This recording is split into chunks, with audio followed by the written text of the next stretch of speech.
Justice Mohammed Garba Umar of the Federal High Court sitting in Abuja on Friday apparently rejected the plans by the Inspector General of Police, IGP Kayode Egbetokun, to stop the upcoming Monday, October 20th planned mass protests by Nigerians to demand the release of the detained Biafra Republic agitation leader, Mazi Nnamdi Kanu, but, according to the organizer of the protest, Omoyele Sowore, after the judge initially declined to grant the Nigeria police force an ex-parte motion to stop the planned protest in the open court, the Federal High Court judge, Justice Umar, reportedly granted the motion in chambers, imposing a ban on protests at Aso Rock Villa, National Assembly, or Unity Fountain in Abuja. We await a certified true copy of the order, which our lawyers will review. The protest remains unstoppable. While this is ongoing, the United States, U.S. Embassy in Nigeria has warned American citizens to be far from the protest areas and limit their movements in the Nigeria capital city, Abuja, saying, the planned protest may lead to disruptions and violence. Detailed of the court action as captured by Punch newspaper. The Federal High Court in Abuja has refused the Nigeria police force's bid to stop the Free Nnamdi Kanu protest, allowing it to proceed as scheduled on Monday, October 20, 2025. The Inspector General of Police, Kayode Egbetokun, had dispatched police lawyers to the court to move an ex-parte motion against activist and protest organizer, Omoyele Sowore, in a bid to legally preempt the planned demonstration slated for the Aso Rock Villa. However, Justice Umar of the Federal High Court, Abuja, declined to grant the motion, which would have immediately restrained the protest from taking place without hearing the opposing side.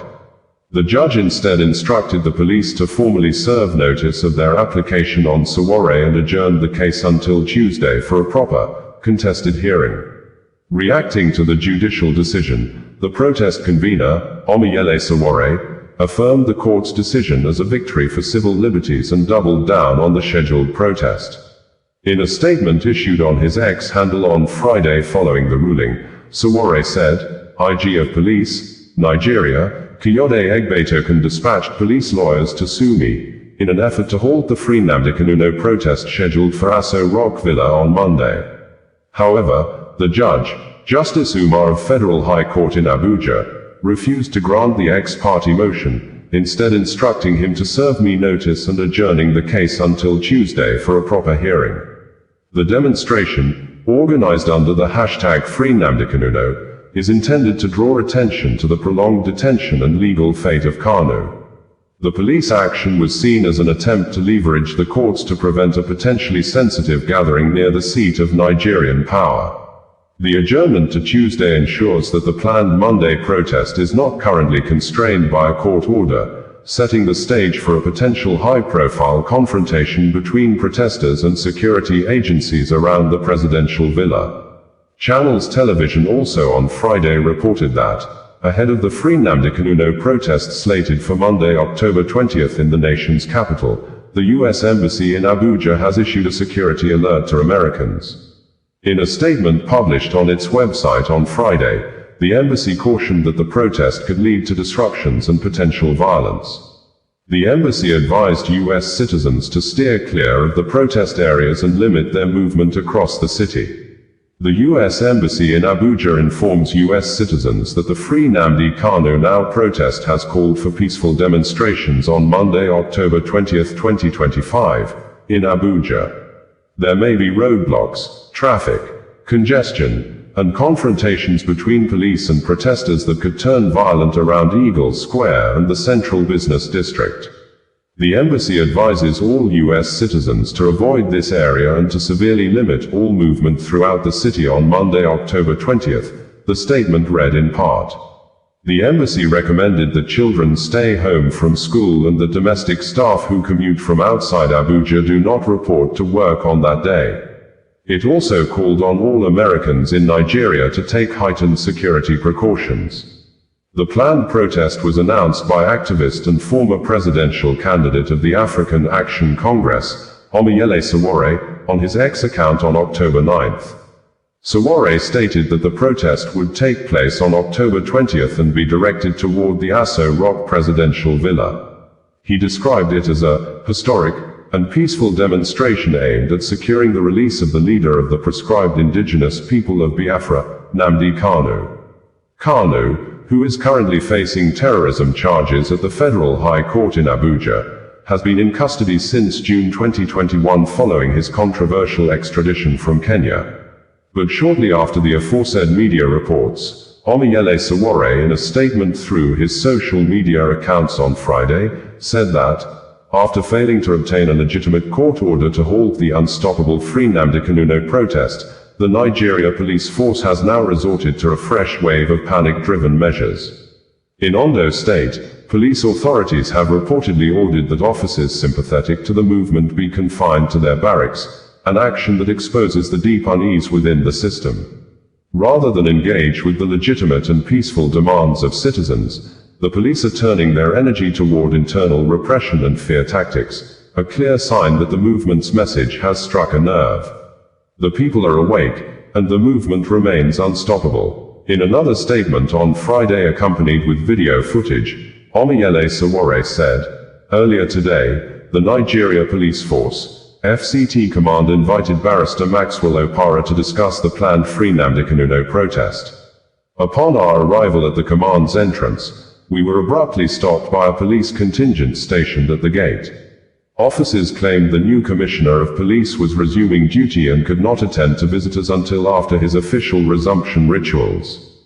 When we were eventually allowed through, the senior police officer, Habib Mohammed, who had extended the invitation, met us and presented a copy of the organizer's letter seeking police protection. Barrister Maxwell Opara had not arrived at that point, a letter filed by Barrister Opara as legal representative of the protest movement. But the tone of the meeting shifted quickly after the senior police officer Mohammed received a phone call.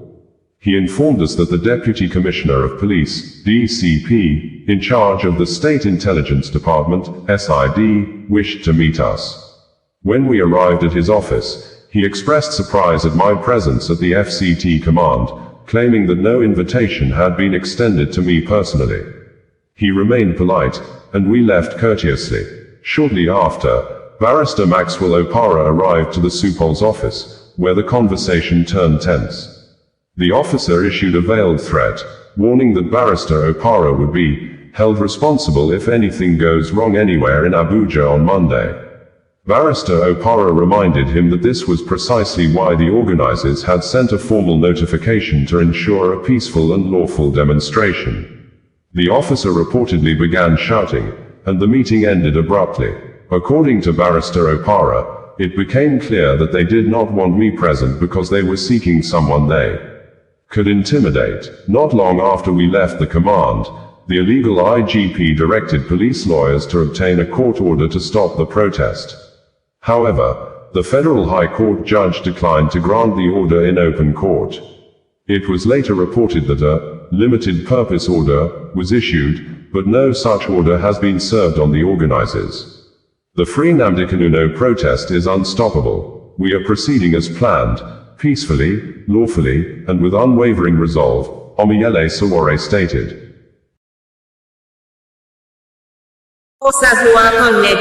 Bringing you the news in a more digital way. Whenever controversies surround Rufai Aseni, the outspoken and fearless broadcaster on Arise Television, one recurring argument often resurfaces in public discourse, the claim that Rufai Aseni is not a journalist. Critics are quick to emphasize that he lacks a formal academic background in journalism, having originally trained in animal anatomy. But beyond the semantics of qualification, a deeper question emerges. What truly defines a journalist, and what are the core functions of journalism in society? As mass communication teacher, we teach students from the very first class that the media exists to inform, educate, entertain, and preserve cultural heritage. Journalists also play the crucial roles of agenda setting and acting as watchdogs, holding public officials accountable and amplifying the voices of the governed. The media's capacity to shape national conversations is immense. By highlighting specific issues and giving them prominence, journalists help raise awareness and influence public perception. It is through such agenda-setting functions that societies engage in dialogue, debate, and reform. thereby playing participatory role in the process of governance. When examined through this functional lens, it becomes clear that Rufai Sani has consistently fulfilled these journalistic responsibilities over the years. His incisive questioning, fearless commentary, and commitment to public accountability have made him one of the most recognizable broadcast personalities in contemporary Nigerian media. A notable example is his now famous exchange with the Minister of Works, Engineer Dave Umahi, on Arise Television. Before that encounter, few Nigerians had publicly interrogated the cost per kilometer of road construction projects executed by government agencies. While the minister initially dismissed Rufai's question as elementary, the issue soon gained traction nationally. In fact, subsequent clarifications by Umahi, and even a public response by Oyo State Governor, Seyi Makinde, demonstrated that Asani's line of questioning had forced an important accountability conversation into the mainstream.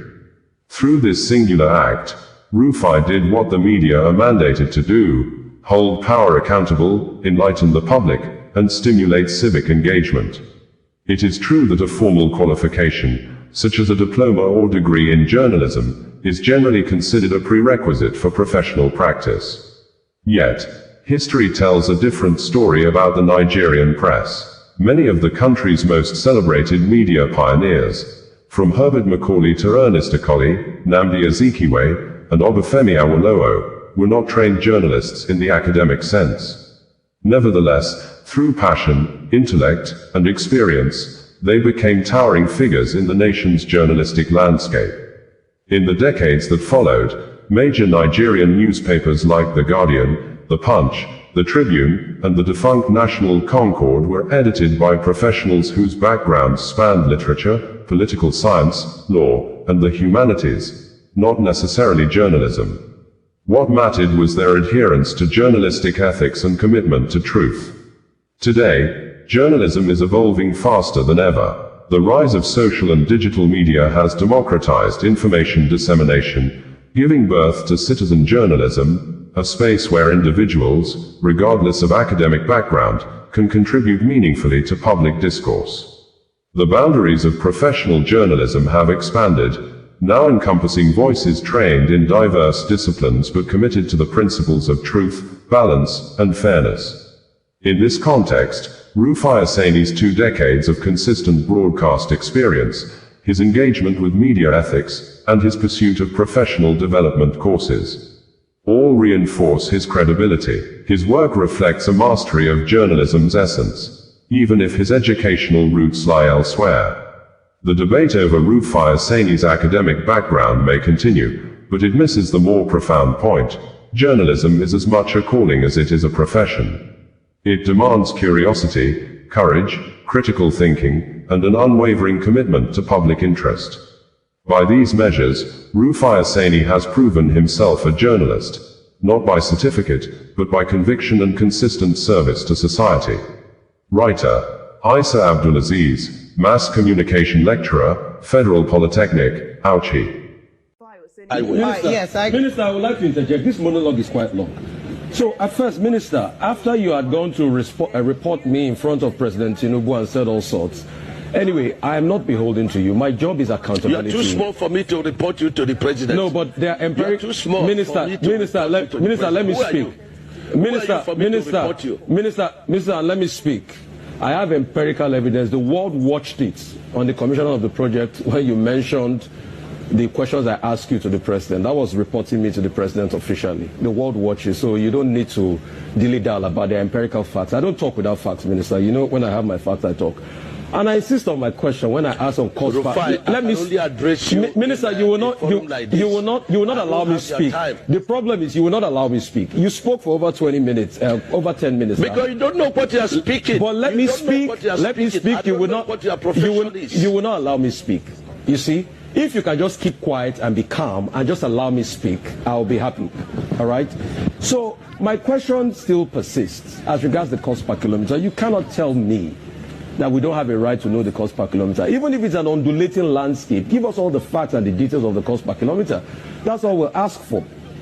Other questions as regards the loans taken. Let me finish. No. I will Let keep me quiet finish. for you to damage Let me information. finish. Listen to me. Minister, you will not allow me to speak. The minister will not allow me to speak. No.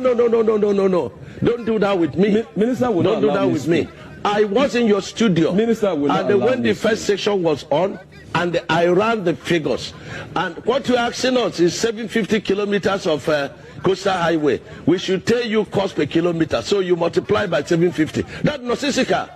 No, so tell me the cost per kilometer. There's nothing too hard for you to tell me that figure. You've not still told me that figure, so I was right on that point.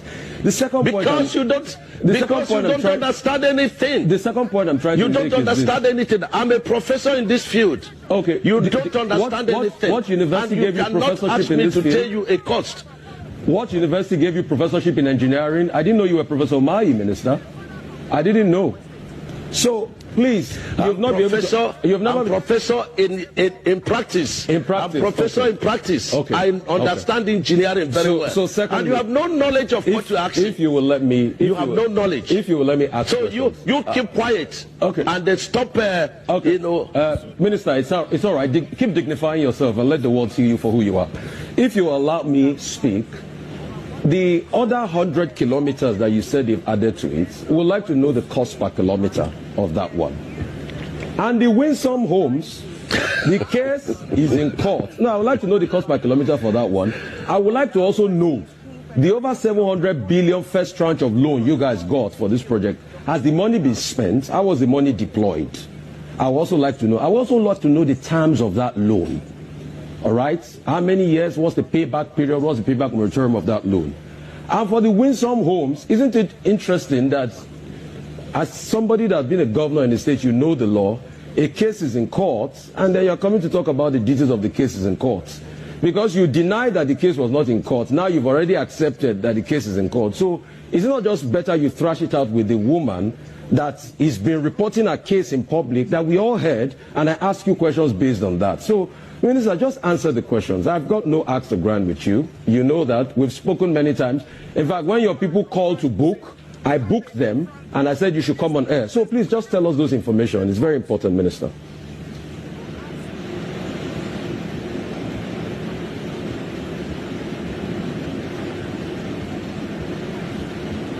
I'm not hearing, even though this guy is not. Bringing you the news in a more digital way. Nigerian Army Authority has issued a statement denying threat messages issued against members of the public ahead of the planned mass protest slated for October 20, 2025 to demand for the release and freedom of the detained Biafra Republic agitation leader, Mazi Nnamdi Kanu, just as the organizer and chief campaigner, Omoyele Sowore, the publisher of Sahara Reporters news media, met to seek understanding with the former president of Nigeria, Goodluck Ebele Jonathan, who, according to Sowore, promised to visit President Bola Ahmed Tinubu to discuss the issue with him. Nigerian Army, in a statement on Friday, said, "The attention of the Nigerian Army, NA, has been drawn to a misleading publication by Sahara Reporters alleging that a Facebook page purportedly operated by military personnel issued veiled threats against certain individuals ahead of a planned October 20th protest. The report is not only false but a deliberate attempt to misinform the public and discredit the noble institution of the Nigerian Army. For the avoidance of doubt, the Nigerian Army has only two official social media handles, namely at HQ Nigerian Army and at Nigerian Army Info, which are duly verified on Facebook, X, formerly Twitter, Instagram and YouTube. Any other page or account outside these verified handles does not belong to the Nigerian Army and should be disregarded in its entirety. It is pertinent to state that certain civilians and online content creators now operate pages that post military-related contents purely for the purpose of generating online traffic and monetary gain. Such pages have no affiliation whatsoever with the Nigerian Army. The NA therefore dissociates itself completely from any post, statement, or activity emanating from these unauthorized sources. The Nigerian Army remains a professional, disciplined and apolitical institution committed to the defense and unity of the Federal Republic of Nigeria. In the discharge of its constitutional responsibilities, the NA continues to uphold the highest standards of professionalism, adherence to the rule of law, and respect for human rights.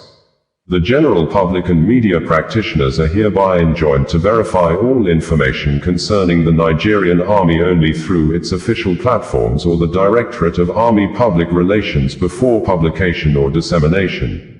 The Nigerian Army therefore urges Sahara reporters and other media outlets to exercise due diligence in verifying the authenticity of their sources to avoid the spread of falsehood capable of misleading the public and undermining national security. Omoyele Sowore, in a statement made available through his personal social media accounts on Friday, said that, "Earlier today in Abuja, I met with former President Goodluck Jonathan to discuss the continued incarceration of Mazi Nnamdi Kanu. President Jonathan agreed that there is an urgent and compelling need to address this matter decisively and justly. I thank him sincerely for recognizing the importance of resolving Kanu's case in the interest of peace, fairness, and national healing. Particularly assuring was that he promised to meet Asiwaju Bola Ahmed Tinubu to discuss this issue as soon as possible." With this, former President Jonathan joins a growing list of Nigerians who have called for justice in Nnamdi Kanu's case, a list that already includes ex-Vice President Atiku Abubakar, Femi Falana, San, Senator Shehu Sani, and many others across political and regional divides. Mazi Nnamdi Kanu remains in detention today because he took up the just cause of confronting the long-standing issue of marginalization in Nigeria. Like other ethnic and regional activists whose politically motivated cases have been withdrawn or dismissed, Nnamdi Kanu should also be released without further delay. I once again call on all political, cultural, ethnic, and religious leaders across Nigeria to join this noble cause. In particular, I invite my brothers and sisters from the Southeast, Mr. Peter Obi, Charles Chukwuma Soludo, Alex Ciotti, Francis Nwaifaru, Peter Mbar, Hope Uzodinma, Obiageli Ezekwesili, John Mbata of Ohaneze and Igbo worldwide, as well as Nigerians of conscience everywhere, to lend their voices to the call for justice and freedom. Nnamdi Kanu should be set free, and I remain firmly committed to peacefully mobilizing for justice and freedom in this matter. On Thursday, Omoyele Sowore in a statement challenged the decision to set free and grant presidential state pardons to convicted individuals by President Bola Ahmed Tinubu without considering the release of Mazi Nnamdi Kanu.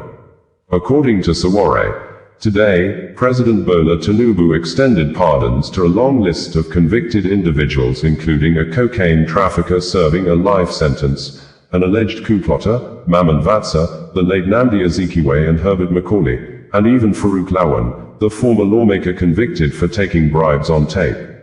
He also pardoned other known fraudsters and corrupt politicians. Yet, in all of this, Tinubu refuses to even consider the release of Mazi Nnamdi Kanu, who has been unjustly detained for years despite multiple court orders mandating his freedom. It is a glaring hypocrisy. Criminals and political thieves are forgiven, celebrated, and rehabilitated, while a man demanding self-determination and justice remains behind bars and tossed around in courts with the pretense that somehow it is about law. Earlier, Sowore raised an alarm that the presidency is using DSS to contact and threaten politicians from the Southeast, warning them not to endorse the Free Nnamdi Kanu Now movement or participate in Free Nnamdi Kanu Now, the planned march to Aso Rock Villa. They've contacted some names mentioned in my postings to gaslight them, claiming the protest was to foment chaos and violence. They're terrified. However, we move forward and cannot be stopped.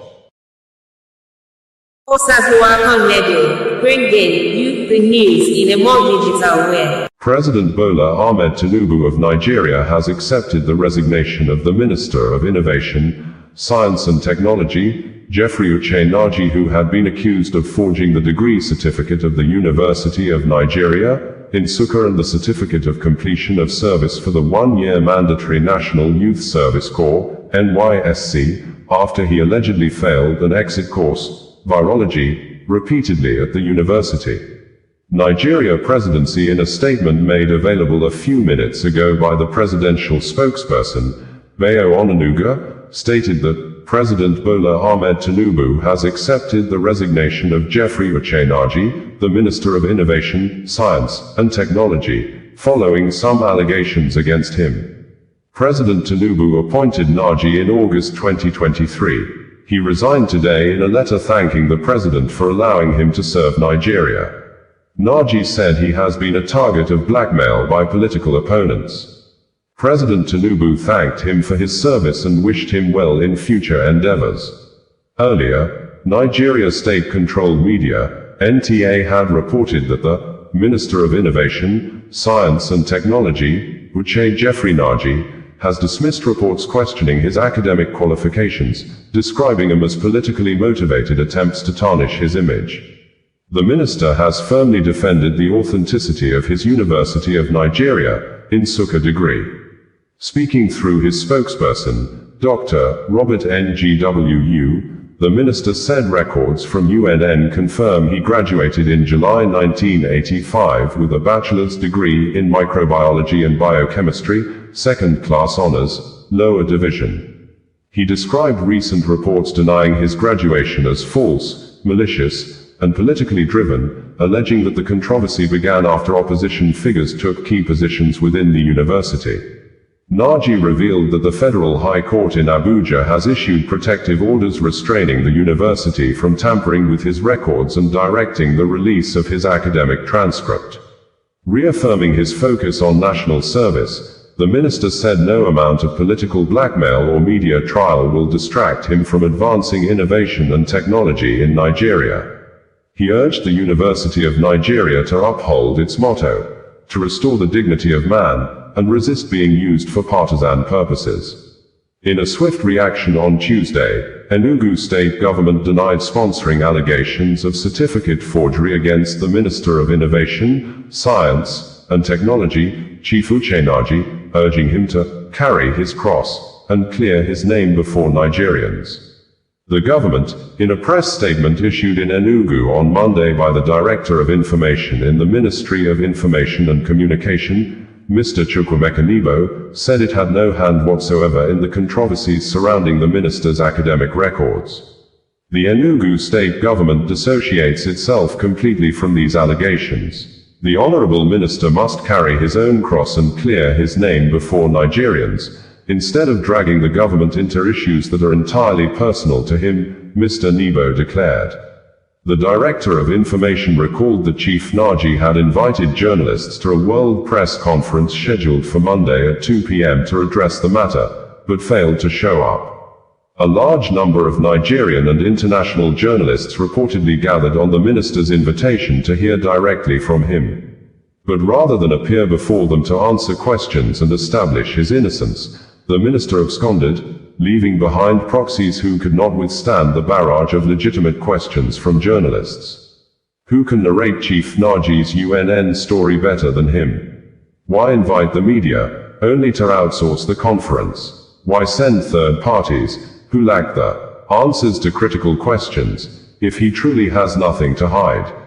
Mr. Nibo queried. Did he, for his screening, present a purported degree certificate to the Senate showing that he graduated from the prestigious University of Nigeria, Nsukka, UNN, in July 1985?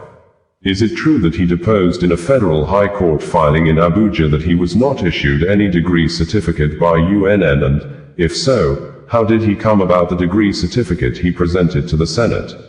Is it also true that while he claims to have graduated in July 1985, he applied to the university to retake virology, course code, MCB 431, in the September 1985 supplementary examination, having failed the course?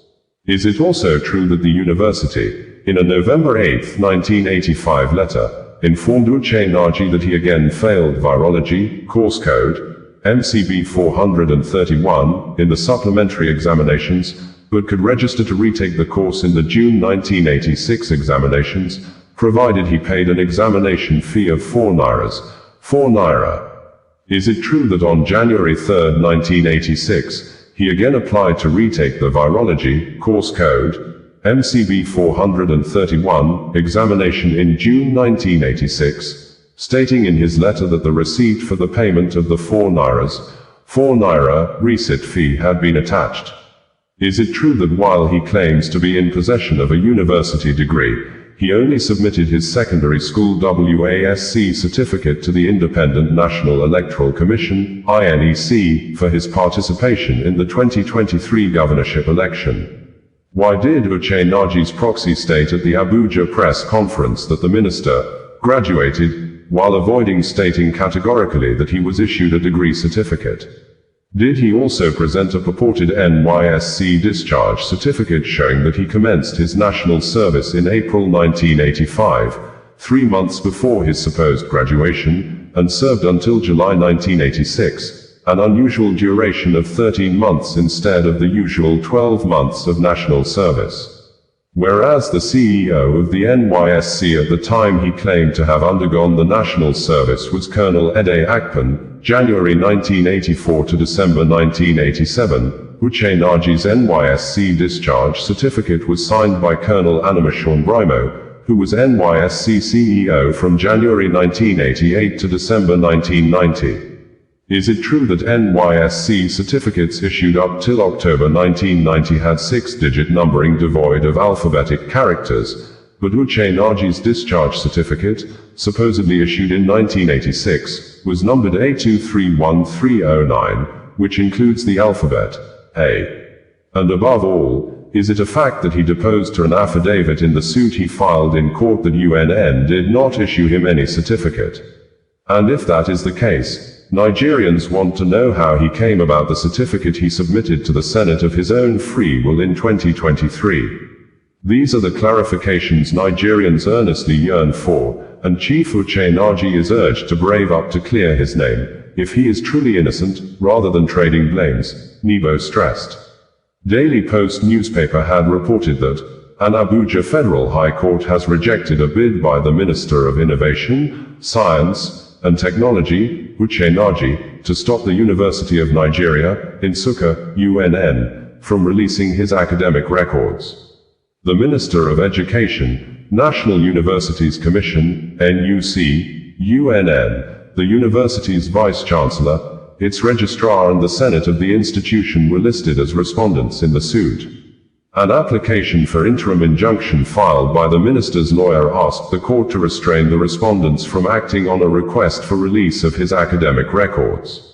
However, Justice Hausa Yilwa turned down the application. The minister had prayed the court for an order granting leave to the applicant to issue the prerogative writ of prohibition on the 3th, 2, 5th and the 7th respondents, the VC, Registrar and Senate of the school, from tampering with or continuing to tamper with the applicant's academic records at UNN. The minister also prayed for an order granting him leave to issue the prerogative writ of mandamus compelling the 3rd, 2, 5th and the 7th respondents to release to him his academic transcript at the varsity.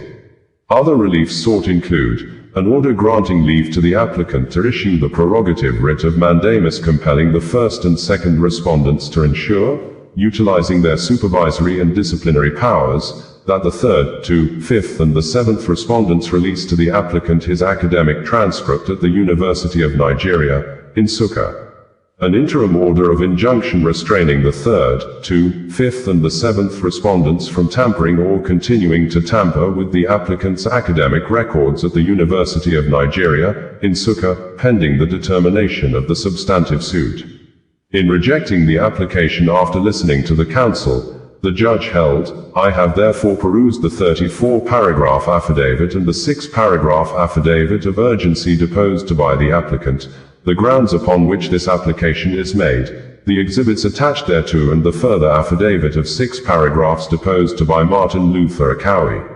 I have equally considered the written address of counsel. I shall therefore refer to paragraphs 15, 16, 22, 23, 24, 25 and 29 of the affidavit in support of this application, Exhibits 1, 2d and paragraphs 3, 4 and 5 of the further affidavit. I'm of the humble view from the facts deposed in the affidavits, alongside the exhibits attached, that the applicant has sufficient interest in the matter to which this application relates. Thus, this application is meritorious. Consequently, I hereby grant Prayer 1, 2 and 3 only. Prayer 4 is declined. Having been refused, the granting of reliefs 1, 2, 3 shall not serve as injunctive reliefs against any of the parties. UNN had disowned the minister's certificate in a letter addressed to Premium Times, written by the Vice-Chancellor, Professor Simon Orchunya. In the letter dated October 2, 2025, the university maintained that the minister did not complete his studies. We refer to your letter dated the 29th of September 2025 in respect of the above subject matter. We can confirm that Mr. Jeffrey Uchechukwu, with matriculation number 1981 30,725, was admitted by the University of Nigeria, Nsukka in 1981.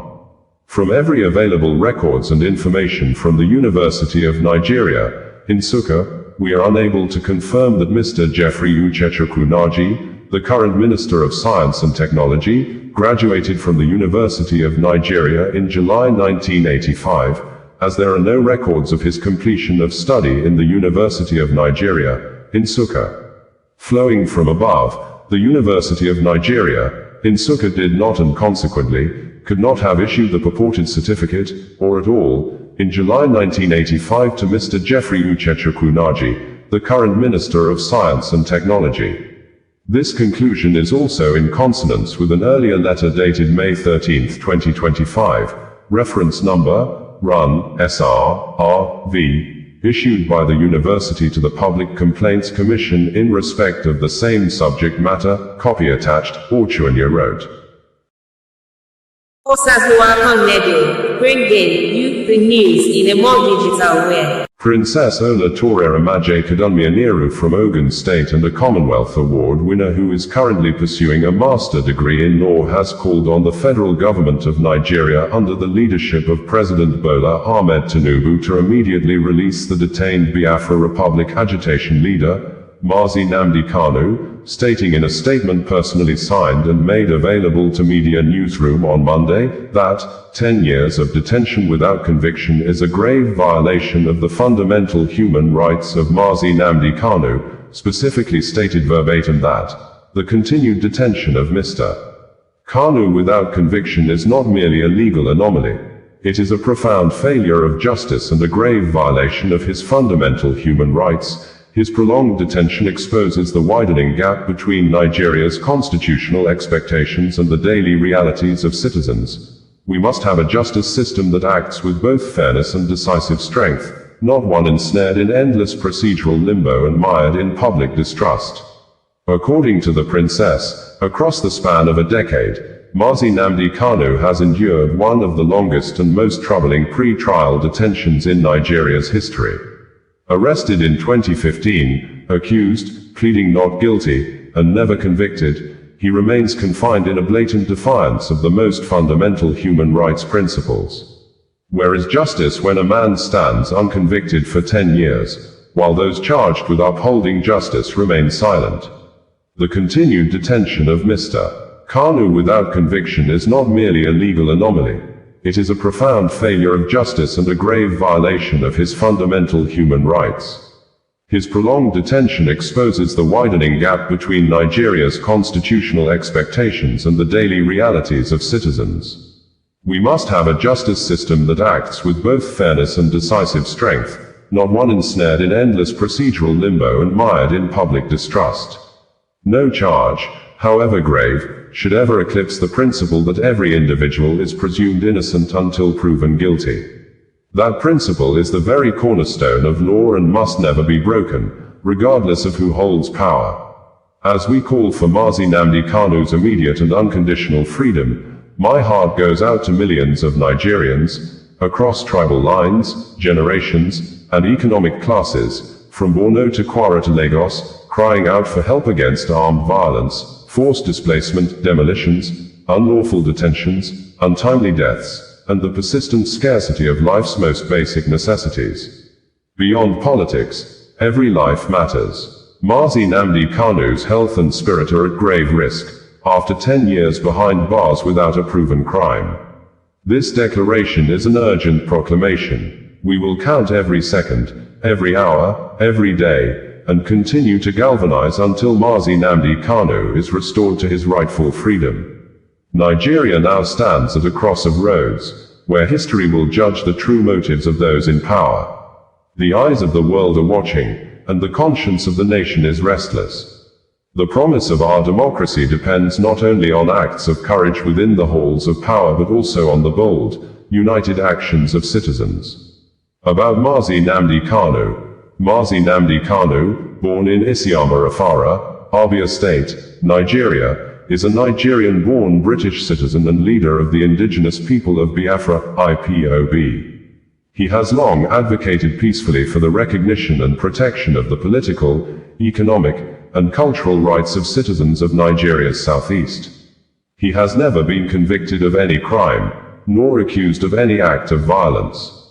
His prolonged detention, despite serious legal questions surrounding his rendition and years of unbroken pre-trial custody, remains a striking violation of due process and a challenge to Nigeria's constitutional and humanitarian commitments, Princess Ola Torera-Maje Kadunmi-Aniru stated. Princess Ola Torera-Maje Kadunmi-Aniru, as stated in her website, is a transformational executive with over 2 decades of achievements across finance, technology, and global trade. She has driven strategic growth for multinational organizations and entrepreneurially. An incorruptible force for visionary progress, she remains steadfast in her commitment to elevating living standards and ensuring that no citizen is left behind. Ola Torera earned her MBA from Emory University with merit scholarships and completed executive leadership programs at the Harvard Kennedy School, Women and Power, Stockholm School of Economics, Financial Modeling and Innovation, and IMD Switzerland, Leadership. She is currently pursuing a master's in law and a doctorate in leadership, ed. Her work has earned numerous accolades, including the World Leadership Congress Award, Commonwealth Award, His Royal Majesty Uni Royal Award and Queen Moremi Leadership Award. She has delivered keynote addresses at global forums such as The Economist Growth Crossings, Women in Leadership Dubai, the Toronto Global Economic Forum, Africacom and Youth Connect.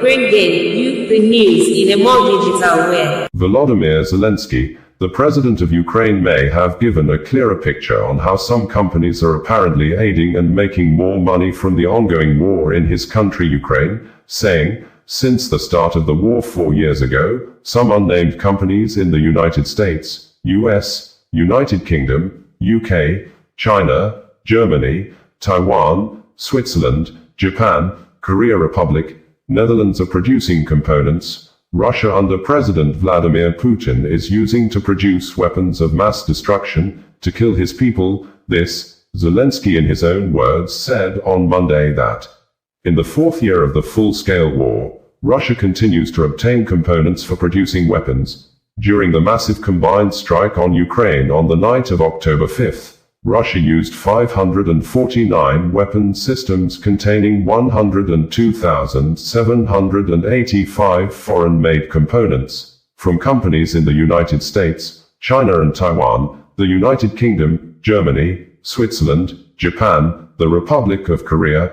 and the Netherlands. Nearly 100,688 of foreign-made parts were in the launched attack drones, about 1,500 were in Iskandars, 192 in Kinzhal missiles, and 405 in Calibers. Zelensky stated this in a statement made available through his personal social media profile on Monday, after about 30 people were injured as a result of the Russian attack on a moving passenger train, killing 1 person in Shostka district of Ukraine on Saturday.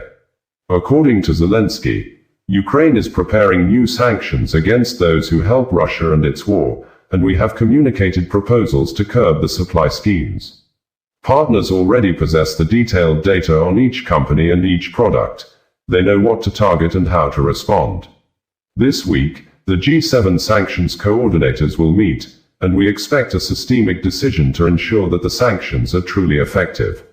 It is crucial to shut down every scheme that circumvents sanctions, because Russia uses each one to keep killing.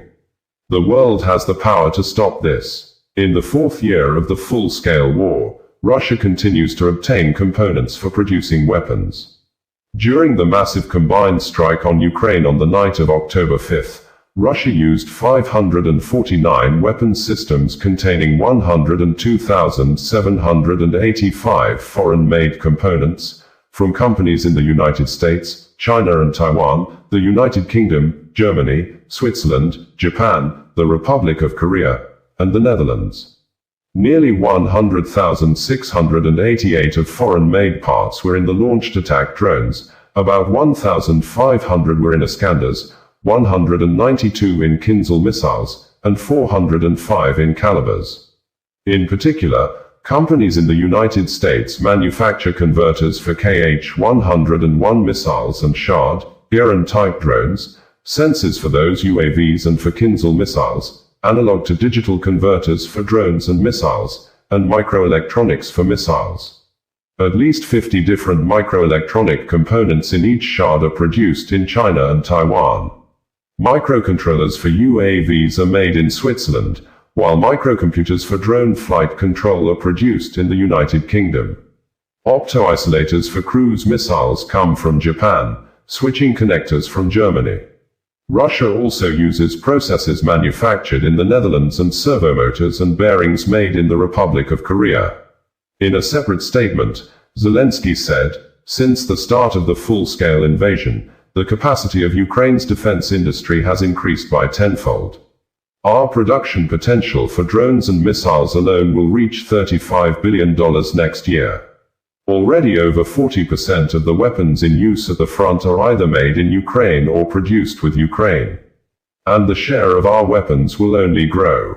The task for manufacturers, for the government of Ukraine, for all institutions involved is that by the end of the year no less than 50% of the weapons at the front must be our Ukrainian weapons, and this task must be accomplished. We need funding to unleash our full potential, and we are working with every partner who can help make this possible. It is time to start exporting our Ukrainian weapons, those types we have in surplus and can therefore export, to finance the types of weapons that are especially needed for our defense. I have already instructed the government, the office, and the Secretary of the National Security and Defense Council of Ukraine to develop and present the key elements of such an export system. The working title of this program is Zbroya, Our Export Product. Agreements are already in place to launch export-import platforms in Europe, the United States, and the Middle East.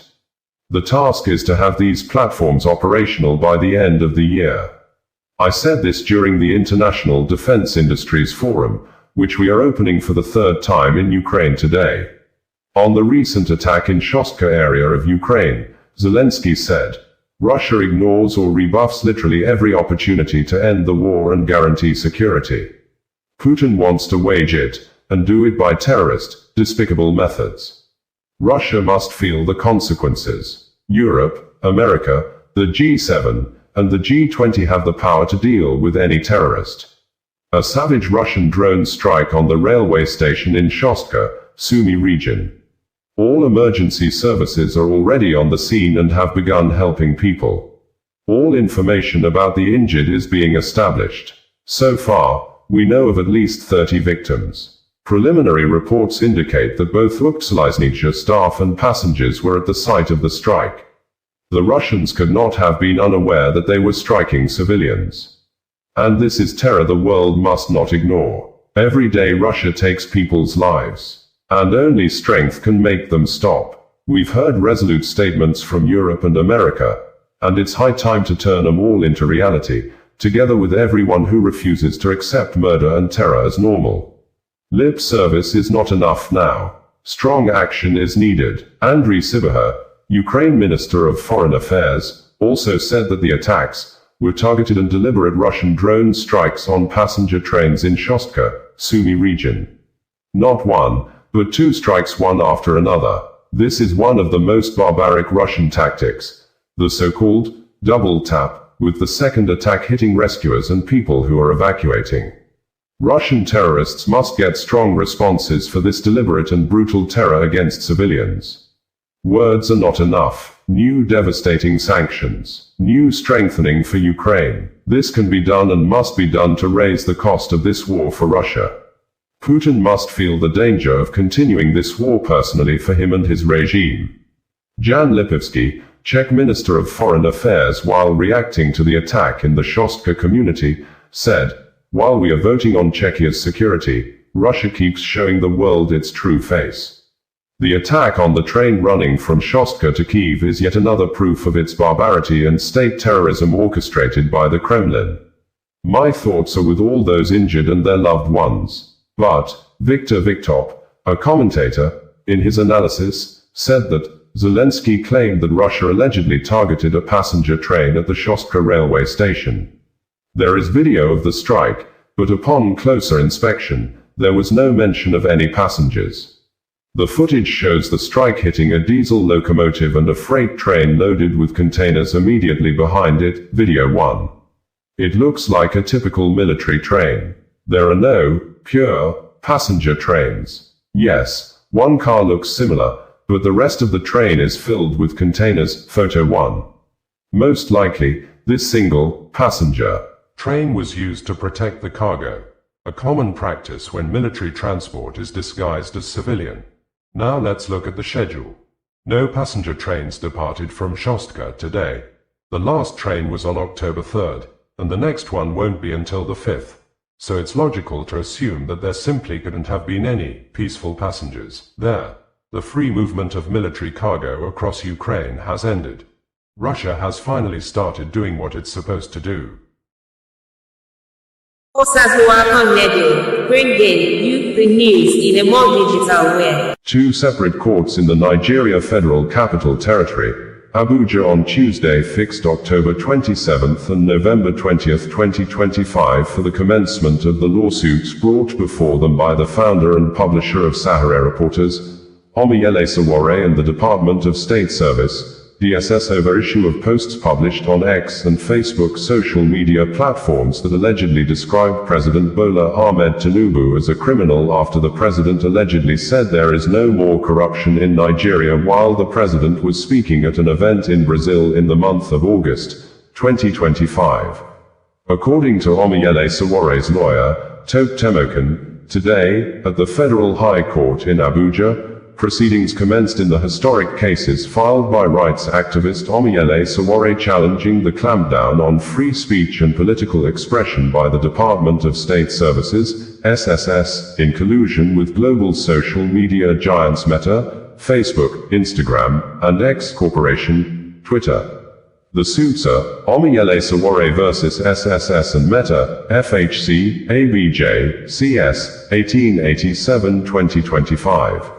Omoyele Sowore vs. SSS and X Corporation, FHC, ABJ, CS, 1888-2025. Sowore was represented by a formidable team of lawyers, led by Tope Temokun, Abubakar Marshall, Alexander Aketa, Dr. S.M. Oyaha, Dr. Maxwell Opara, Akin Sowore, and Akoje Sava. Representation for the respondents. Meta appeared through Mefesimo Teo Yetabo, San. X Corporation and the DSS had no counsel present in court proceedings.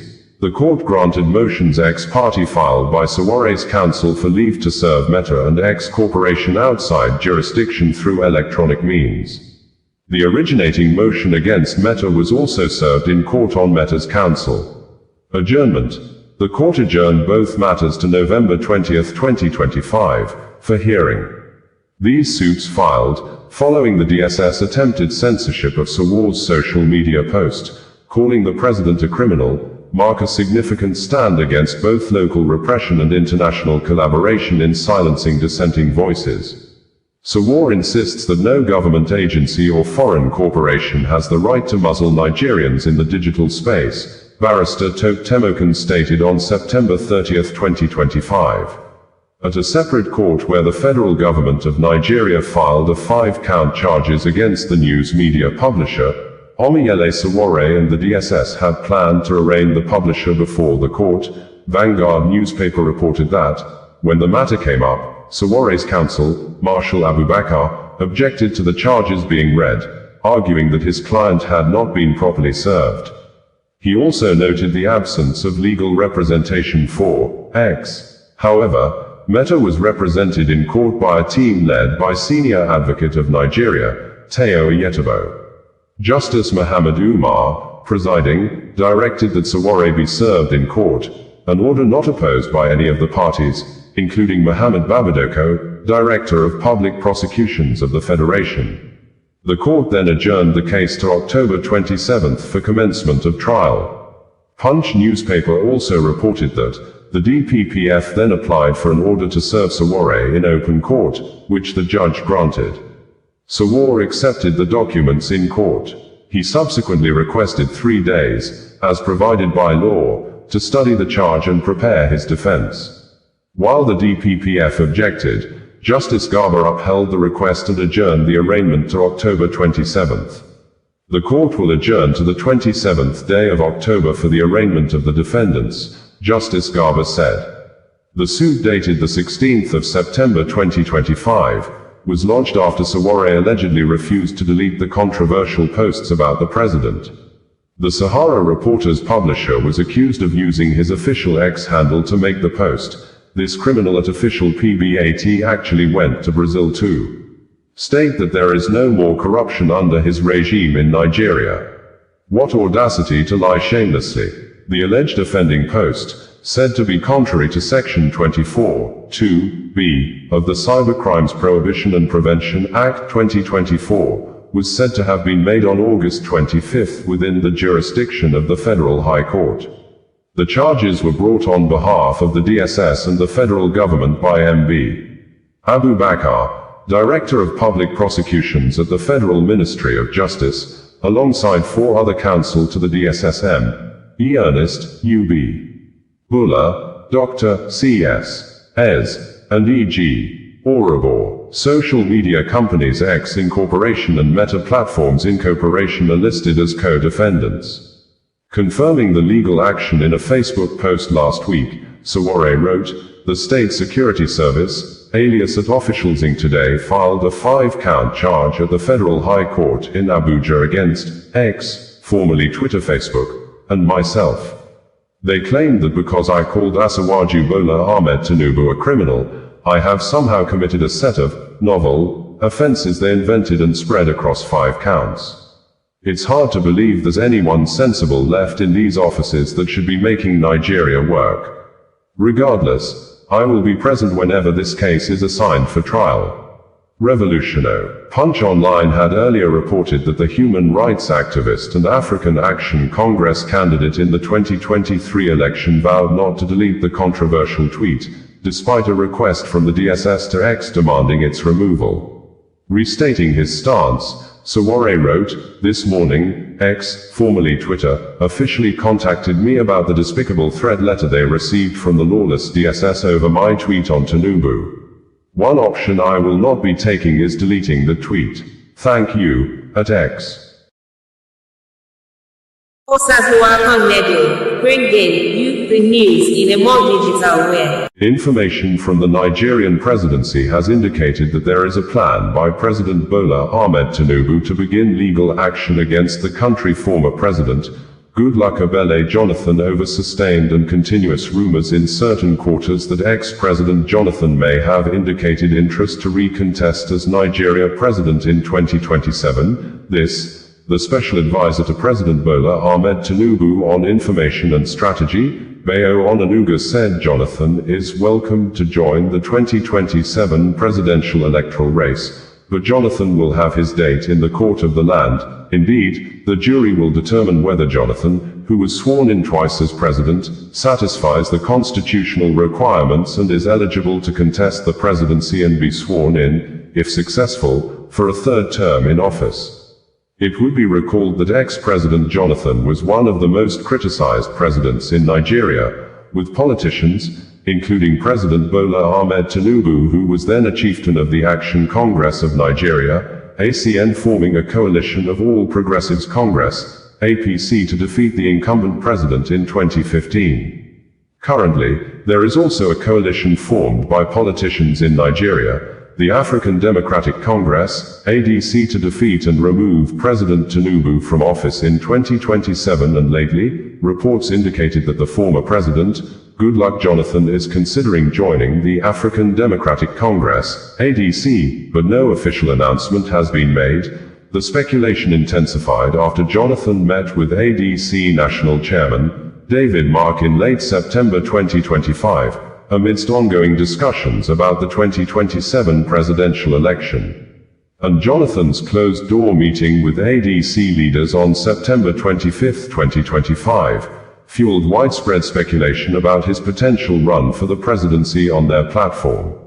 In a statement issued on Monday, Bayo Onanuga, the spokesperson to President Bola Ahmed Tinubu, said, "As we begin the march towards the 2027 elections prematurely foisted on the nation by the desperation of the opposition ganging up against President Bola Tinubu despite his glaring giant economic strides, we are once again regaled with a cacophony of voices, most of them full of sound and fury, signifying nothing, to paraphrase inimitable William Shakespeare in one of his classic works, Macbeth."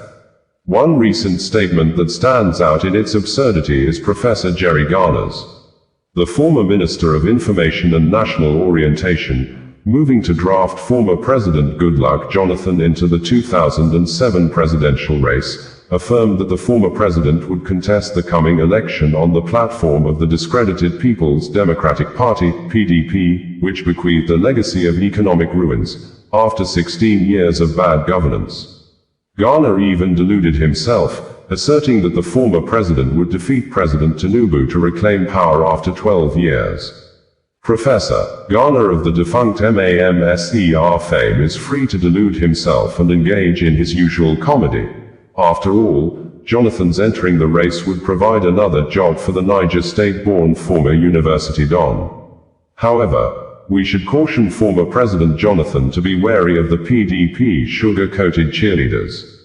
Politicians of Jerry Garner's ilk merely want to lure him into the race to satisfy their personal, political, religious, and ethnic interests.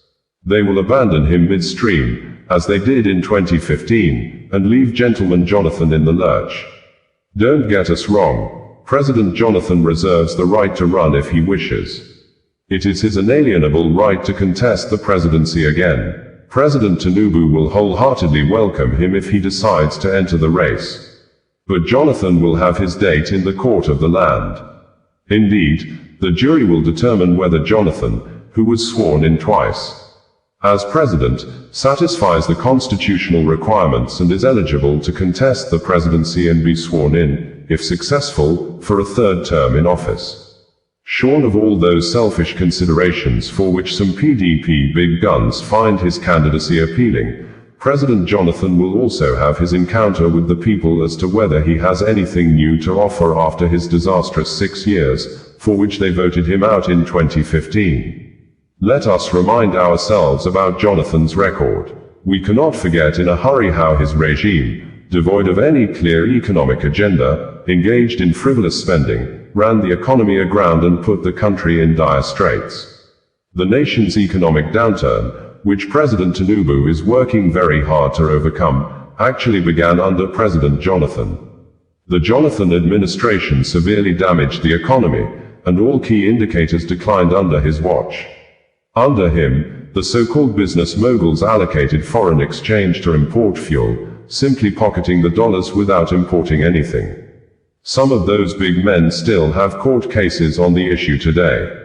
Jonathan and his national security advisor, Colonel Sambo Dasuki, retired, freely distributed security funds to friends and cronies.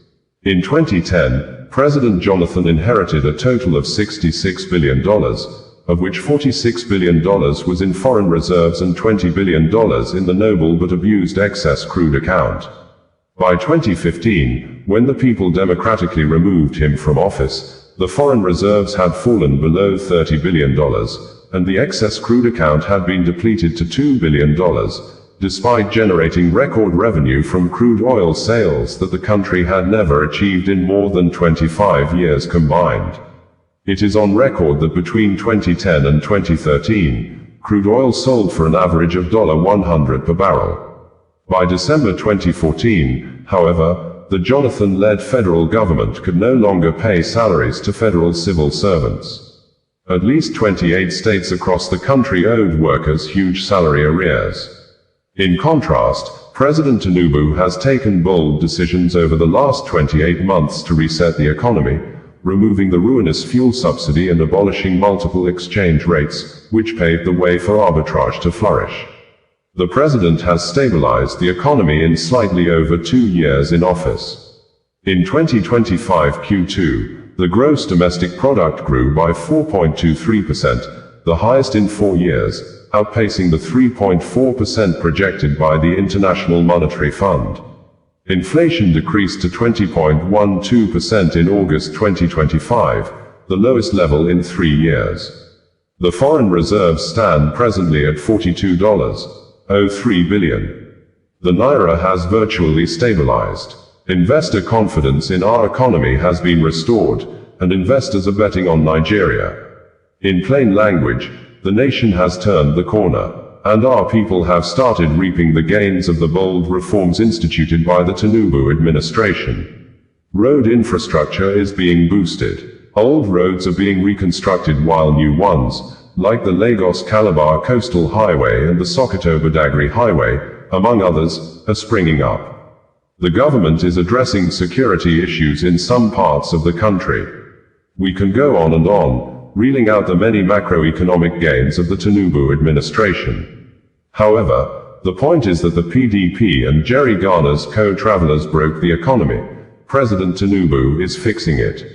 President Jonathan and others are welcome to the 2027 race. They broke the economy before, but millions of Nigerians, who will not easily forget the recent past, will not allow them to return and run it down again. Bringing you the news in a more digital way. Israel Prime Minister Benjamin Netanyahu on Friday stated that many world leaders who do come out publicly to condemn the Israel war in Gaza, do privately thank Israel for staging the war against Hamas, and according to Benjamin Netanyahu, the world leaders tell me how much they value Israel's superb intelligence services that have prevented time and again terrorist attacks in their capitals, time and again saving countless lives. General George Keegan, former head of U.S. Air Force Intelligence, once said, if the United States had to gather on its own the intelligence that Israel gives us, we would have to establish 5 CIAs. This past June, when Israel struck Iran's nuclear facilities, German Chancellor Merz admitted the truth. This, Benjamin Netanyahu stated when the speech was being broadcast live via huge loudspeakers that were placed on the Gaza border while the Israel Prime Minister, Benjamin Netanyahu, was speaking at the United Nations General Assembly, which, his appearance drew a mix of applause and protest, with some delegates walking out of the hall as he took the stage. You know deep down that Israel is fighting your fight. I want to tell you a secret. Behind closed doors, many of the leaders who publicly condemn us, privately thank us, Benjamin Netanyahu stated in response. Prime Minister Benjamin Netanyahu reiterated and blamed the Israel war in Gaza on Iran, saying, Iran terror axis threatened the peace of the entire world. Some parts of the long speech by Prime Minister Benjamin Netanyahu at the United Nations General Assembly are presented verbatim below. Mr. President, the families of our dear hostages languishing in the dungeons of Gaza, ladies and gentlemen, last year, I stood at this podium, and I showed this map. It shows the curse of Iran's terror axis. This axis threatened the peace of the entire world. It threatened the stability of our region and the very existence of my country Israel. Iran was rapidly developing a massive nuclear weapons program and a massive ballistic missile program. These were meant not only to destroy Israel, they were meant also to threaten the United States and blackmail nations everywhere. From Gaza, Yahya Sinwar dispatched waves of Hamas terrorists. They stormed into Israel on October 7th and committed acts of unspeakable savagery. From Lebanon, Hassan Nasrallah had launched thousands of missiles and rockets at our cities, terrorizing our citizens. In Syria, the murderous dictator Assad hosted Iran's forces, tightening a noose of death around our throats. In Yemen, the Houthis launched ballistic missiles at Israel, while choking global trade at the mouth of the Red Sea. So what's happened over the past year? We've hammered the Houthis, including yesterday.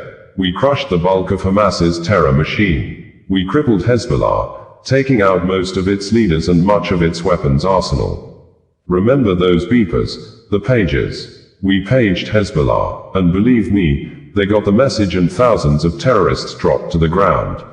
We destroyed Assad's armaments in Syria. We deterred Iran's Shiite militias in Iraq. And most importantly, and above everything else that I could say to you all that we did in this past year, in this past decade, we devastated Iran's atomic weapons and ballistic missile programs. Here's where things stand today. Half the Houthi leadership are Yemen, gone. Yahya Sinwar in Gaza, gone. Hassan Nasrallah in Lebanon, gone. The Assad regime in Syria, gone. Those militias in Iraq, well, they're still deterred. And their leaders, if they attack Israel, will also be gone. And for Iran's top military commanders and its top nuclear scientists, well, they're gone too. Israel's 12-day war with Iran, which I renamed Operation Rising Lion, that's from the Bible. This 12-day war will go down in the annals of military history. Our daring pilots neutralized Iran's missile defenses and took control of the skies over Tehran. You saw this. Israeli fighter pilots and American B-2 pilots bombed Iran's nuclear enrichment sites. I want to thank President Trump for his bold and decisive action. President Trump and I promised to prevent Iran from developing nuclear weapons. And we delivered on that promise. We removed an existential threat to Israel, and a mortal threat to the civilized world. We lifted a dark cloud that could have claimed millions and millions of lives.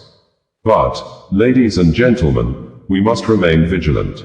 We must remain absolutely clear-minded and vigilant. We must not allow Iran to rebuild its military nuclear capacities. Iran's stockpile of enriched uranium, these stockpiles must be eliminated. And tomorrow, UN Security Council sanctions on Iran must be snapped back. Thanks to the resolve of our people, the courage of our soldiers, and the bold decisions we took, Israel rebounded from its darkest day to deliver one of the most stunning military comebacks in history. But we're not done yet. The final remnants of Hamas are holed up in Gaza City. They vow to repeat the atrocities of October 7th again and again and again, no matter how diminished their forces. That is why Israel must finish the job. And that is why we want to do so as fast as possible. Ladies and gentlemen, much of the world no longer remembers October 7th. But we remember, Israel remembers October 7th.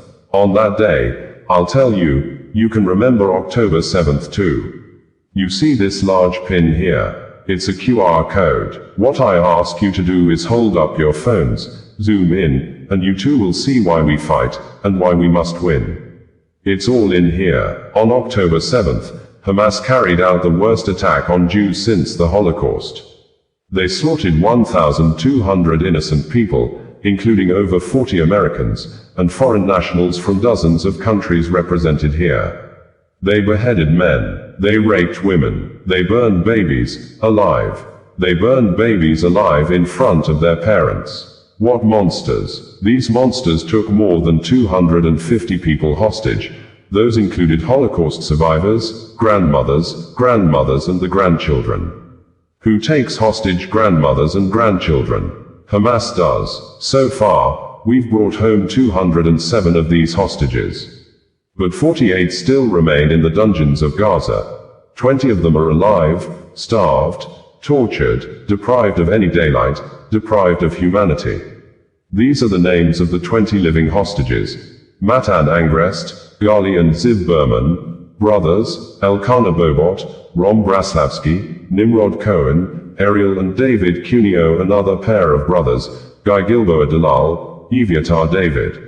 You saw the picture of Eviatar David, emaciated, forced to dig his own grave. Maxim Herken, Eitan Horn, Segev Kalfan, Bar Cooperstein, Omri Meiron, Eitan Moore, Yosef Haim Ohana, Alon Ohal, Avanatin and Matan Zangauka. Now, ladies and gentlemen, I want to do something I've never done before. I want to speak from this forum directly to those hostages through loudspeakers. I've surrounded Gaza with massive loudspeakers connected to this microphone in the hope that our dear hostages will hear my message. I will say it first in Hebrew, and then in English. Hebrew, our brave heroes. This is Prime Minister Netanyahu, speaking to you live from the United Nations. We have not forgotten you, not even for a second. The people of Israel are with you. We will not falter, and we will not rest, until we bring all of you home. Ladies and gentlemen, thanks to special efforts by Israeli intelligence, my words are now also being carried, they're streamed live to the cell phones of Gazans. So to the remaining Hamas leaders, and to the jailers of our hostages, I now say, lay down your arms, let my people go, free the hostages, all of them, the whole 48, free the hostages now. If you do, you will live. If you don't, Israel will hunt you down. Ladies and gentlemen, if Hamas agrees to our demands, the war could end right now. Gaza would be demilitarized, Israel would retain overriding security control, and a peaceful civilian authority would be established by Gazans and others committed to peace with Israel. Of course, you understand that the war in Gaza has affected every Israeli. But I am sure there are people in New York, London, Melbourne and elsewhere who are probably thinking, what does all of this have to do with me? The answer is, everything.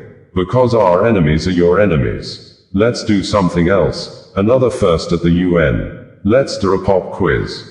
Raise your hand if you know the answer. First question. Who shouts, "Death to America"? Is it A, Iran, B, Hamas, C, Hezbollah, D, the Houthis, or E, all of the above?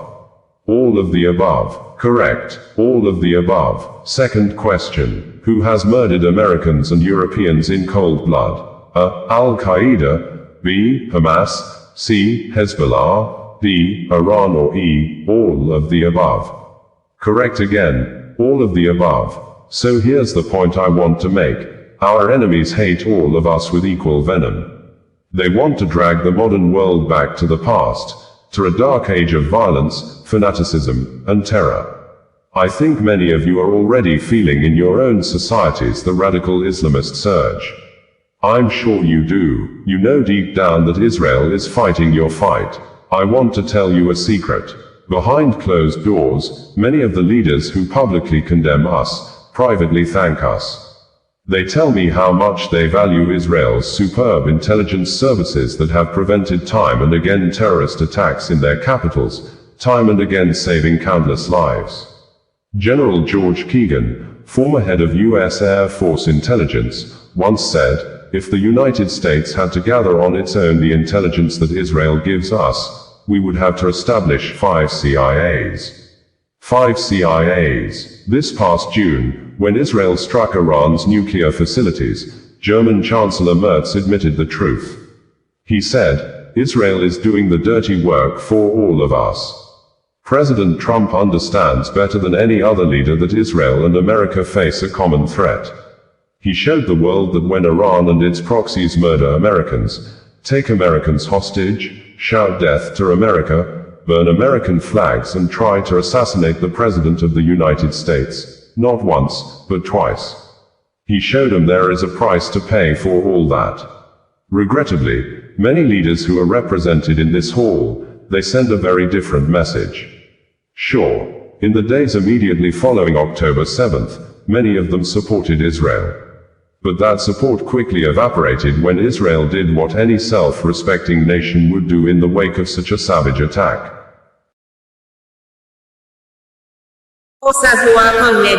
Bringing you the news in a more digital way. Justice James Omotosho of the Federal High Court sitting in Abuja on Friday ruled that the detained Biafra agitation leader, Nnamdi Kanu, has case to answer, because the Nigeria government prosecution team have provided some evidence that requires explanations from the detained Biafra leader. This, the coordinating lawyer to Nnamdi Kanu, Barrister Aloy Ejimakor, said the judgment of the court does not mean Nnamdi Kanu has been pronounced guilty. Rather, the ruling indicated that he should give explanations to certain evidences the federal government of Nigeria brought before the court. It would be recalled that the ruling on the no-case submission filed by Nnamdi Kanu that was earlier slated to be held on October 10, 2025 was abridged and rescheduled to Friday the 26th of September 2025. Justice James Omotosho also rejected request by Kanu to be transferred from custody of the Department of State Services, DSS, to the National Hospital Abuja for medical examination over alleged deteriorating health issues. The court subsequently ordered the President of Nigerian Medical Association, NMA, to constitute an investigation committee to examine Kanu's medical condition and submit a report to it in 8 days following objection by DSS to his request to be transferred to National Hospital for second opinion on his health condition. We had earlier in the year reported that the case between the federal government of Nigeria and the detained leader of the indigenous people of Biafra, Nnamdi Kanu, apparently took a new technical twist after one of the lawyers of the detained Biafra leader, Paul Erikoro, San, presented and played 3 videos which the Federal High Court sitting in Abuja later admitted in evidence, the videos of former Nigeria Chief of Army Staff, retired General Theophilus Danjuma, saying, security operatives in the West Africa country, specifically, the armed forces are working together with the armed bandits to kill Nigerians, stressing that, if Nigerians depend on the armed forces to curb insecurity, they will all die one by one. Also that of Governor Hope Uzodinma of Imo State, saying, politicians are behind killings in the state. Lastly, and the most interesting video played at the court to counter the testimony or statement made by the DSS prosecutor witness over Nnamdi Kanu-led IPOB founding Eastern Security Network, ESN, allegedly created by group of youths in the southeastern geopolitical zone of Nigeria, often referred to as Biafra land, to fight in self-defense against Fulani armed bandits or terrorists that were advancing and killing people in the eastern states during the era of President Muhammadu Buhari, was that of the Director General of the Department of State Services, DSS, Adeola Ajayi, who is apparently the government chief complainer in the case, and the DSS DG in the video recorded and published by Symphony News Media in February 2025, narrated how youths at Azare community in Katagum local government area and Tafawa Balewa community of Tafawa Balewa local government area in Bauchi State, when the DSS DG was the State Director of State Security Services, SSS, resorted to self-help and killed all Boko Haram terrorists that came to attack them without depending on the security operatives, according to the DSS DG. When Boko Haram terrorists invaded Azare community, they started shooting and killing people. Then, the youths went after the Boko Haram terrorists and killed all of them, even when one of the Boko Haram terrorists named Khalid climbed a tree and started firing gunshots from the tree towards the people who were on the lower ground. The Azare people resisted and went after him and subsequently killed him, although the federal government prosecution witness identified as BBB, who is a DSS operative, stated that the ESN is an illegal organization because there is no approval of government given to the people of Southeast to establish such a self-help group to defend their land against terrorists, unlike a Motecan security network in the southwest states that was approved and permitted by the government. Also claiming, his boss, the DSS DG in the video, was asking communities to build the first line of defense by thus working with security operatives, but a careful and detailed study of the DSS DG speech in the video shows that the FG witness, BBB, probably talked off points, totally off-key from the original intent and intention of Mr. Adeola Ajayi, the DSS DG teachings and advise in the video, who had said the Azare community people acted in quick response to an emergency situation, and the storyline indicated that the people of Azare prepared themselves in advance, likely purchasing and acquiring firearms equivalent to AK-47 rifles to be able to face and kill all the Boko Haram terrorists that invaded the community, as narrated by the DSS DG. And if true, the DSS DG, the chief complainer, must also be ordered to appear before the court as a defender in the case to present a certified true copy of government approval given to Azare people to defend themselves, or prove beyond reasonable doubts how the people of Azare community were able to kill, merely with the bare hands, all the Boko Haram terrorists that invaded their community with high precision weapons of mass destructions. In addition, the DSSDG in the video probably advocated for the need for all individuals in Nigeria to have a gun, because he gave an example of a visit to the United States of America, USA, when his host in the US heard a police siren sound.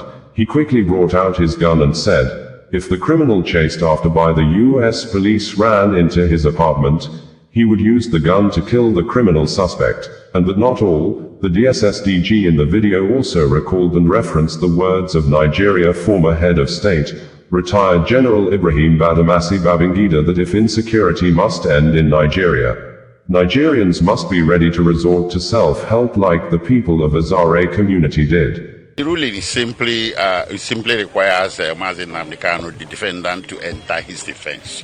It's not a pronunciation of guilt or not guilty. So that is why it's called a no-case submission. So the judge made a ruling that there's a prima facie evidence that needs to be explained. So in common parlance, it calls on him to come and mount his own defense. But there is the other aspect of the ruling that concerned extraordinary rendition.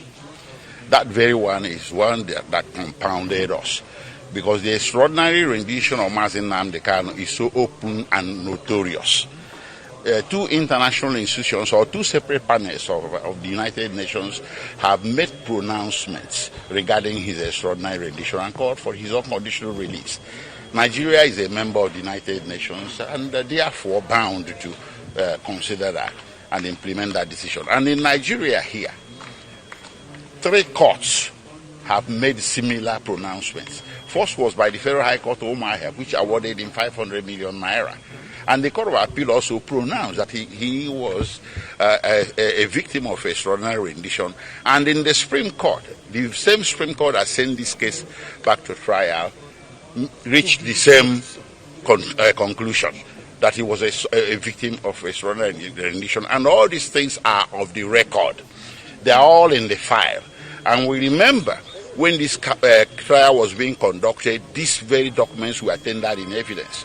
So it compounded us, it confused us, that the court now made a pronouncement that the extraordinary rendition had no evidence before the court, that no evidence of it was submitted before the court. And you remember, least but not the last, recently a Kenyan High Court made the same pronouncement. But well, if the court was misled by believing by mistake that these things were not in the evidence, it also said and left the door open that such evidence be submitted. So we are coming back with that evidence, and it's going to be quantum and legion. What about the first application on the NMA? Well, that one too, it wasn't in evidence that the Nigerian Medical Association has intervened. So it came as a surprise. Well, there's a short date given of 8 days for the NMA to submit its report. So somebody is ill, I don't think NIA is going to change much of that. But I think the judge wanted to leave the record open to admit every possible evidence regarding this matter. But meantime, we are disappointed. Our client remains ill and remains detained. And we're not happy about that. His situation requires urgent and emergent care. So whatever the court says today does not mean that the government shall withdraw back. Just 2 days ago, I wrote a letter. A private hospital has also expressed readiness to admit him here in Abuja. For security reasons, I won't mention the name of the private hospital. But the government, if the government appears to have issues with taking him to the national hospital, we have given them an option of a private hospital also here in Abuja. So it's safe to say that the application to be transferred to the national hospital was rejected? Rejected? No, it's pending. Yes. One other information. It hasn't been rejected. It's pending. It's pending the admission of this report from the Nigerian Medical Association and the opinion of the Nigerian Medical Association. And if you were in court, the judge had ordered that the committee or panel to be considered by the Nigerian Medical Association shall have a member from the National Hospital. So National Hospital is still in play. Bringing you the news in a more digital way. President of France, Emmanuel Macron, and its US counterpart, Donald Trump, on Tuesday engaged in a tough talk over the recognition of Palestine state and the Israeli war in Gaza during the bilateral meeting both held on the sideline of the UN General Assembly in New York, where the French president insisted that Israel has already achieved more by killing the top militia leaders of Hamas, saying, "It doesn't work to dismantle the Hamas.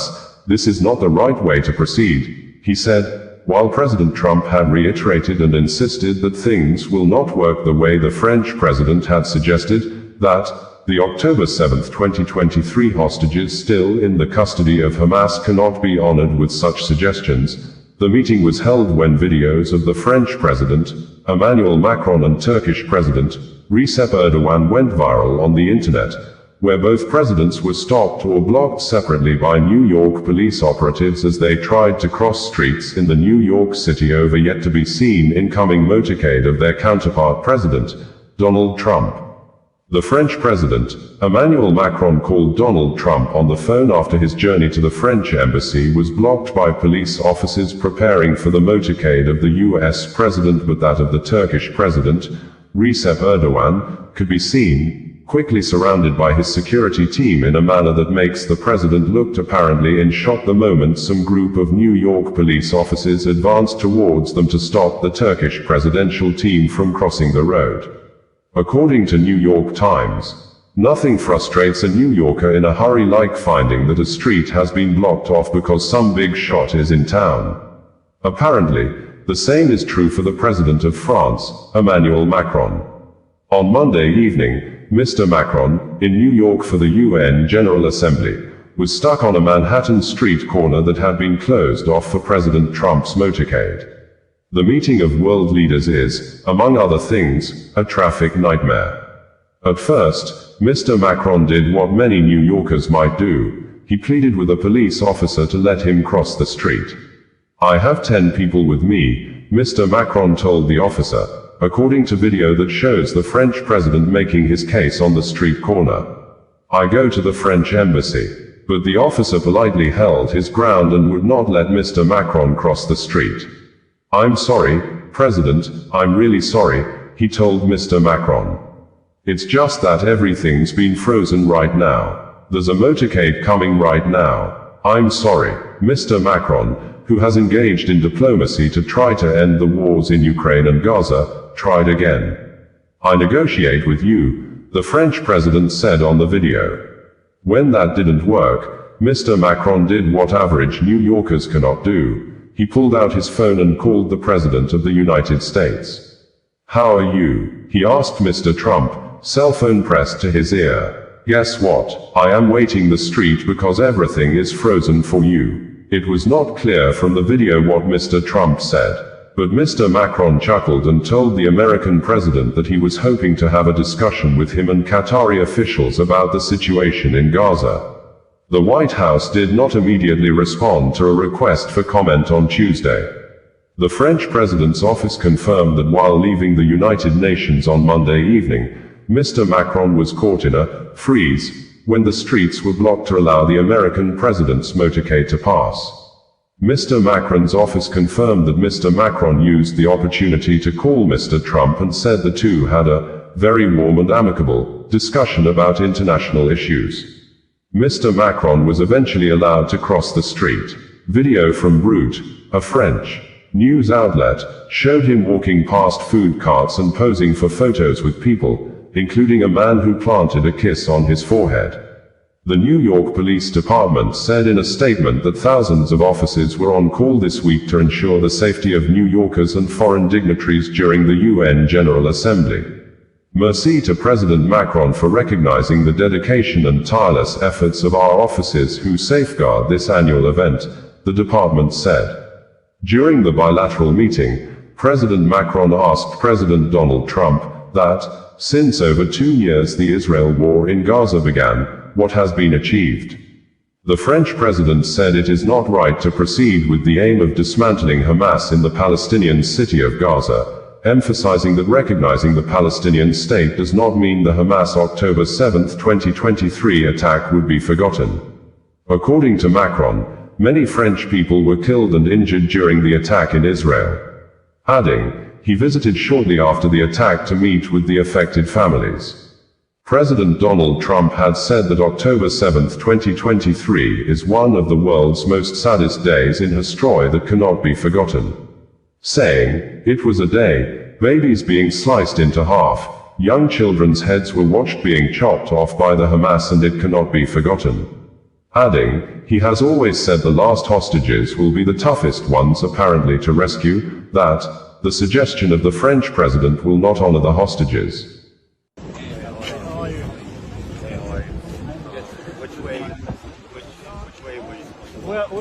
We're trying to go to the second, so we can cross. Yeah. Cross. Thank you. Anyone needs to cross, just cross this way.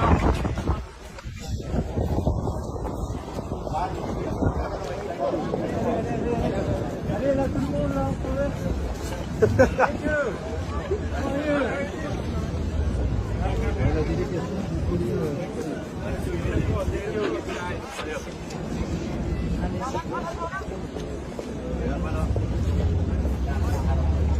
Follow up. We are. It should go.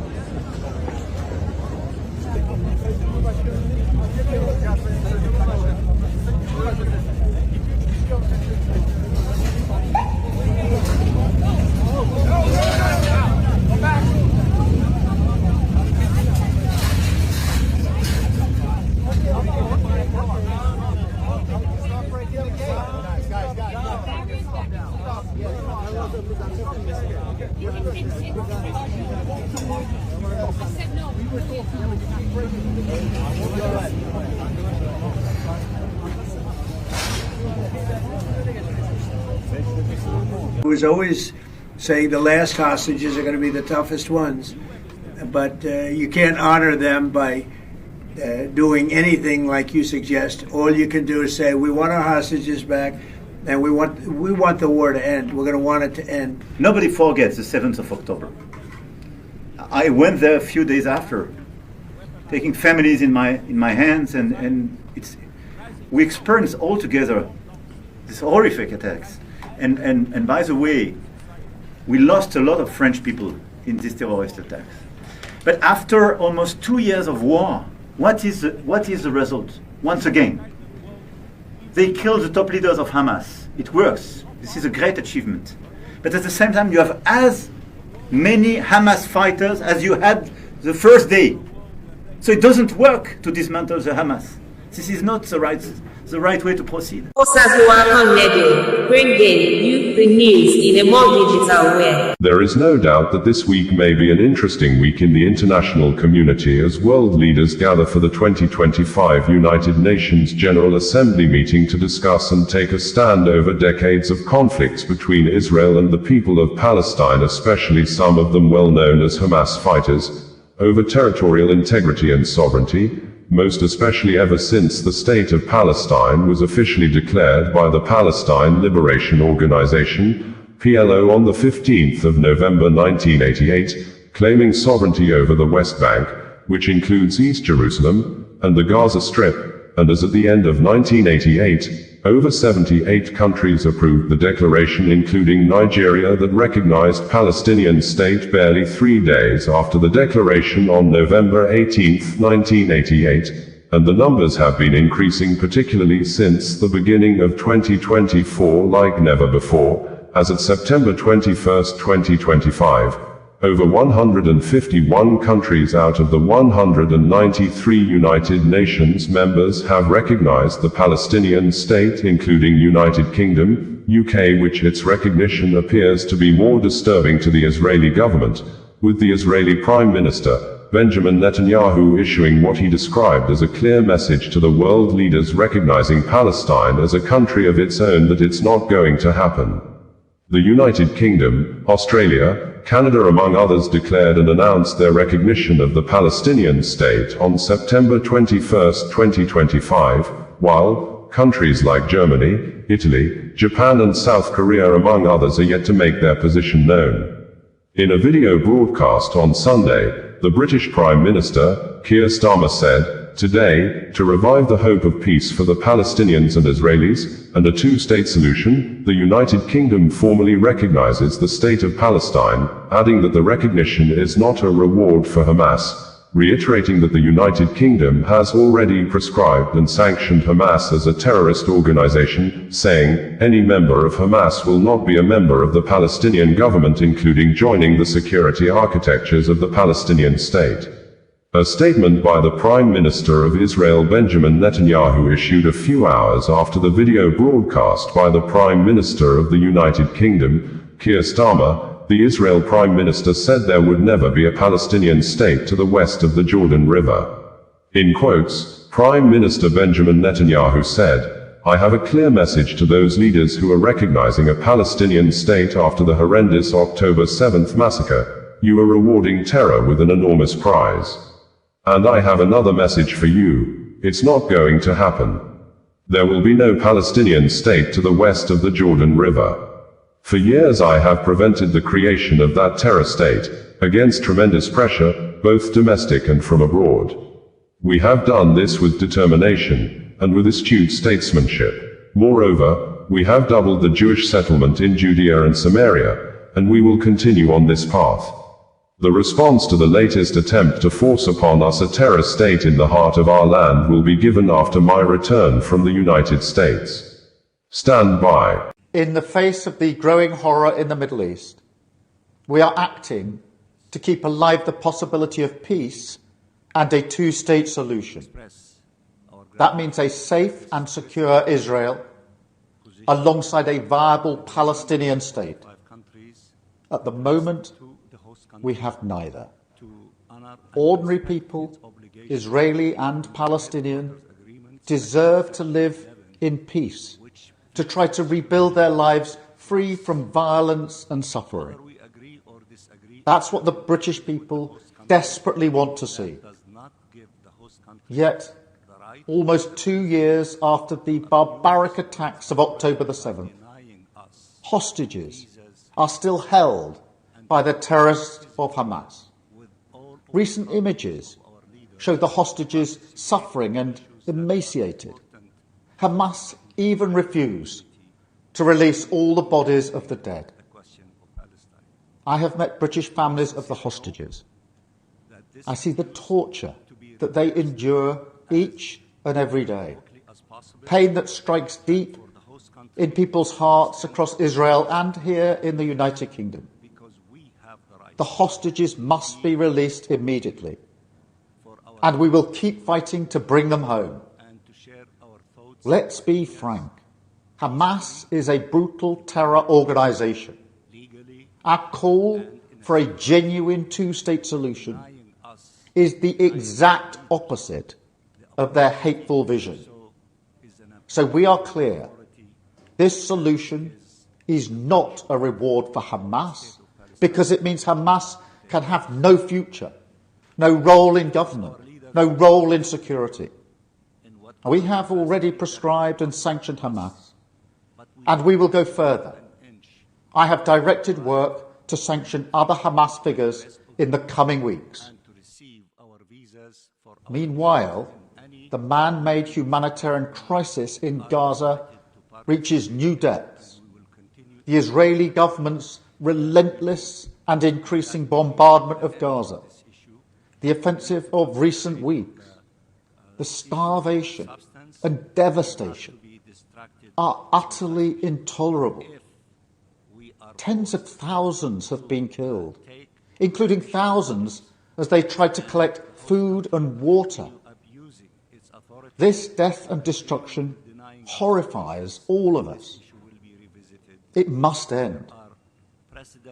We have evacuated the first group of sick and injured children to the United Kingdom to be treated by the NHS, and we continue to increase our humanitarian support. But still, nowhere near enough aid is getting through. We call again on the Israeli government to lift the unacceptable restrictions at the border, stop these cruel tactics, and let the aid surge in. With the actions of Hamas, the Israeli government escalating the conflict, and settlement building being accelerated in the West Bank, the hope of a two-state solution is fading. But we cannot let that light go out. That is why we are building consensus with leaders in the region and beyond around our framework for peace. This is a practical plan to bring people together behind a common vision and a series of steps, including the reform of the Palestinian Authority, that takes us from a ceasefire in Gaza to negotiations on a two-state solution. We will keep driving this forward.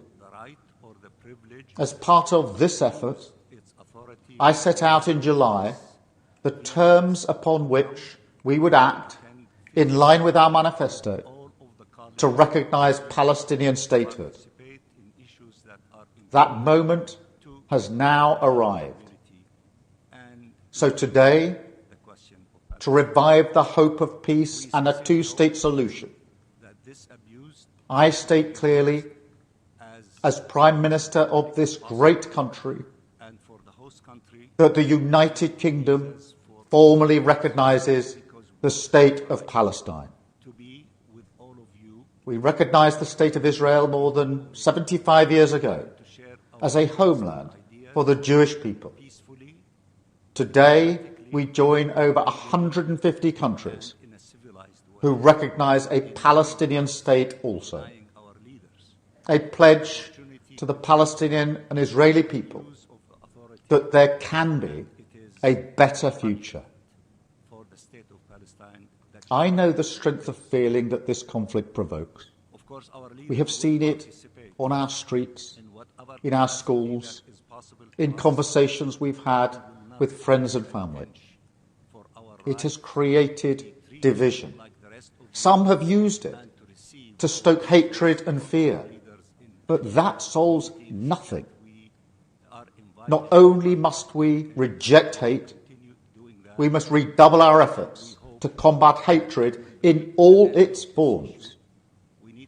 We must channel our efforts, united together in hope, behind the peaceful future that we want to see.